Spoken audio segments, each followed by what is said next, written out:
Quba Xaçmaz Regional Gənclər və İdman İdarəsi, Xaçmaz rayon İcra Hakimiyyəti, Şimal Kəndi Gənclər Birliyi və Şimal Regional Futbol Federasiyasının birgə təşkilatçılığı ilə Xaçmaz rayonu Yeni Həyat qəsəbə stadionunda keçirilən şəhidlərin xatirəsinə həsr olunmuş futbol üzrə Şimal Regional turniri başa çatır.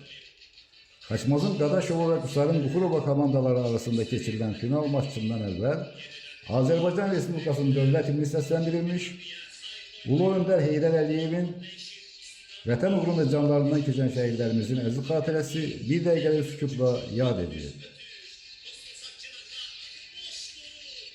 Gərgin və güzəşsiz mübarizə şəraitində keçən oyun Dadaşova komandasının 1-0 hesablı qələbəsi ilə başa çatır. Oyunu 2000'den çox azarkeş izləyir. Final maçında o cümlədən bağlanış və təltif etmə mərasimində Quba Xaçmaz Regional Gənclər və İdman İdarəsinin rəisi Qumru Məmmədova, Xaçmaz rayon İcra Hakimiyyəti başçısının müavini Fuad Şahbazov, Şimal Regional Futbol Federasiyasının prezidenti Fəxrəddin Əsənov, Xaçmaz rayonu üzrə Gənclər və İdman sektorunun müdürü Elman Məmmədov və digər rəsmi şəxslər iştirak edirlər.